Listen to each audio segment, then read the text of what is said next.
लोग हवा में गोली चलाते हैं, लेकिन यह चिमकांडी तो पानी में गोली चल रहा है और बगल में खरगोश गाजर की खुदाई कर रहा है। दरअसल पानी के उस तरफ छैया छैया गाना चल रहा था। डाकू डैम पर खड़े होकर देखता है, सारा डैम खाली पड़ा है क्योंकि साले खरगोश ने तो उसके पानी पर कब्जा कर लिया है। बहुत मजा आ रहा है यहाँ पे। और मजे से नाजायज पानी में डुबकियां मार रहा है। वह अपनी बड़ी सी टोप लेकर जाता है और उस बांध को फोड़ देता है, लेकिन आगे एक और है। हेलो बेबी, क्या कर रहे हो? वह उसे फोड़ता है, लेकिन ये साला खत्म होने का नाम नहीं ले रहे। लगता हजारों करोड़ डैम है। वह तोड़ते तोड़ते एक बड़े से बांध के पास पहुंचता है। अब तू गया बेटा, अब तू गया, देख तेरी औकात मैं दिखाता हूँ तुझे।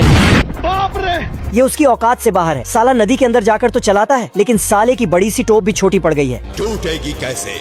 अंबुजा सीमेंट से जो बनी है। ये दीवार तो अंबुजा सीमेंट से बनी है शायद। गधा हाई जंप देने जाता है, लेकिन उसका दांत निकल जाता है। ये क्या हो गया? लगता है उसके टूथपेस्ट में नमक नहीं है। छछूंदर जाता है और ऐसा जंप लगाता है, स्टेडियम के बाहर चला जाता है। फिर पैंथर आता है और स्टाइल से जंप मारता है और गोल्ड जीत जाता है। Thank you. छछूंदर लॉन्ग जंप मारता है बाप रे, और मिट्टी के अंदर घुस जाता है। ये क्या है? डिस्क थ्रोइंग के खेल में छछूंदर अपना डिस्क मारते ही वह रॉकेट बन जाता है रुक, तेरे को बताते। और कुत्ता उसे उठाकर लाता है। जब गधा अपना डिस्क फेंकता है, छछूंदर उसे ब्लास्ट कर देता है। फिर पैंथर इतनी जोर से अपना वाला फेंकता है ना, कुत्ता उसे पकड़ पाता है, ना ही छछूंदर।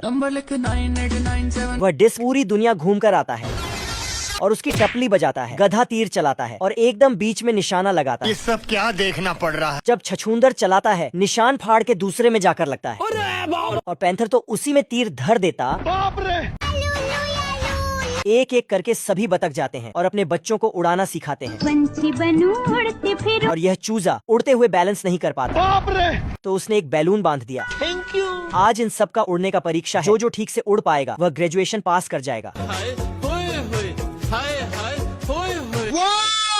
और सभी अपना ग्रेजुएशन सर्टिफिकेट लेते हैं। इधर सभी चूजे अपनी माँ के साथ तैरना सीखते हैं और यह कलुआ यहाँ पर मजे मार रहा है। अच्छा लगता है मुझे। फिर चूजों के साथ उसका बहस हो जाता है और उसके ट्यूब का हवा निकाल देता है। खराब हो जाएगा। मैं अम्मा बहन पे आ जाऊंगा मैं इनकी। सभी बतख वहाँ से उड़ के जाने लगते हैं और कलुआ उनके पीछे जाने की कोशिश करता है। यहाँ पे क्या हो रहा है? लेकिन साले ने तो उड़ना सीखा ही नहीं। ठंडी पड़ जाती है और कलुआ इस तूफान में अकेला फंस जाता है। फिर सुबह में अंबानी की तरफ से उसके लिए एक चिट्ठी आता है। अंबानी उसके लिए प्राइवेट जेट भेजता है और उसे अपनी बेटी की शादी में बुलाता है। बतख इसे पानी समझकर कूद जाता है। फिर पानी ढूंढने के लिए मिट्टी खोदने लगता है, मगर उसे सिर्फ एक पत्थर मिलता है। ये क्या है? बतख थोड़ी दूर जाते जाते एक निशान बनाता है, लेकिन एक निशान हिलने लगता है। फिर वहाँ से चूहा निकाल आता है और बंदूक दिखाते ही उसका पत्थर वापस कर देता है। बच गया साला। लेकिन वह पानी के लिए इतना तड़प रहा होता है कि पगलाने लगता है। आप कौन? कहाँ लगाया फोन? आपका क्या नाम है? हमसे क्या काम है? चूहा उसके लिए पानी लेकर आता है थैंक यू। और उसका पत्थर लेकर जाने लगता है। ये क्या हो गया?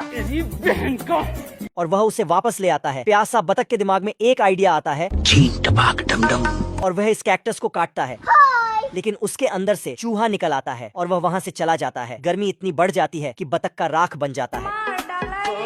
फिर चूहा एक बूंद पानी डालते ही वह वापस जिंदा हो जाता है। फिर आखिरकार वह पत्थर के बदले चूहे से पानी ले